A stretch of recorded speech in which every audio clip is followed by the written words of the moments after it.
probation curfew of 10 p.m., but only because his job made him work until 11. Once out of prison, he cleaned up his life, but he had a hard time finding a new job given that he had to check the box on any job application to indicate that he was a felon. He went to school to learn about computers and then opened up a computer repair shop. Since I can't get a job, I'll just make my job. So if any of you guys need laptops repaired, iPad screens replaced, I do a lot of those. I do cell phones as well, he quipped.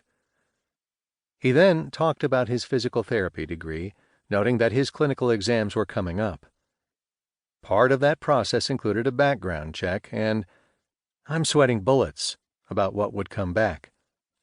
All of that work I've done may be going down the tubes, he lamented. I've bared this cross for a long time, he testified. I know I made a mistake. I think I've paid for that mistake 4 times over. I'm not a criminal.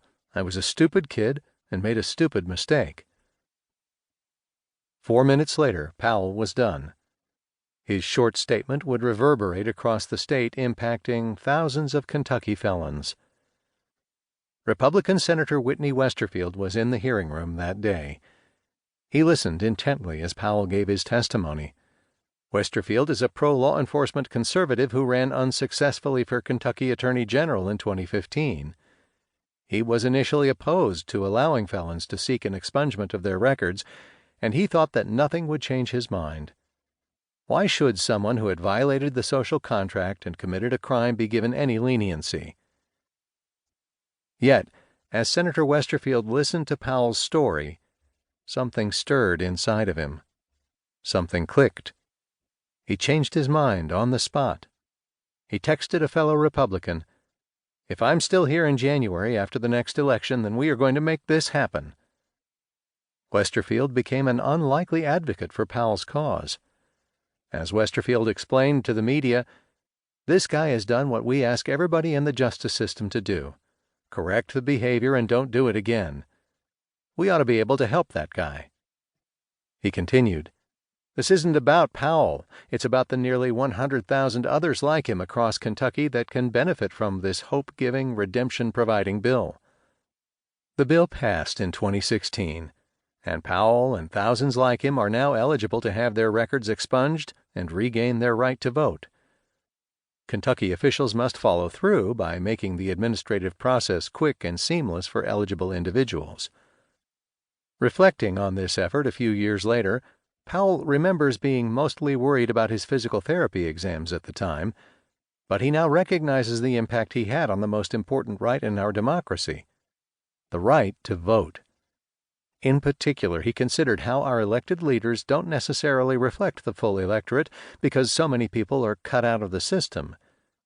If you have only one section of the population voting, he told me, then politicians only hear their voice. This can lead to skewed representation and skewed policies. West Powell secured an expungement of his record and finished his physical therapy degree. He has voted in every election since. "It gives me a voice," he told me. "I'm not just a silent person anymore who can't participate in the voting process. They can't ignore me anymore. Somebody has to speak to me now to get my vote. I'm a voter, so show me what you have to offer." It's time to take back our democracy, one voter and one inspiring story at a time. "Oh no," you might be saying to yourself, "not another book that clamors for us to rise up or resist, using broad platitudes with few practical solutions. Do we really need someone else arguing for seemingly impossible changes to our democracy without providing real-life guidance on how to make it happen?" This is not that book. It instead offers a different path, explaining how to reform our democracy from the ground up through the stories of individuals who are already seeing success. Positive voting rights enhancements at the state and local levels can fundamentally change American elections. These new election rules expand voter eligibility, improve the voter registration process, and make voting more convenient and more reflective of the public's will. Some states have eased their rules on felon disenfranchisement. A few localities have expanded the voter rolls, allowing high school students to vote in local elections and creating a new generation.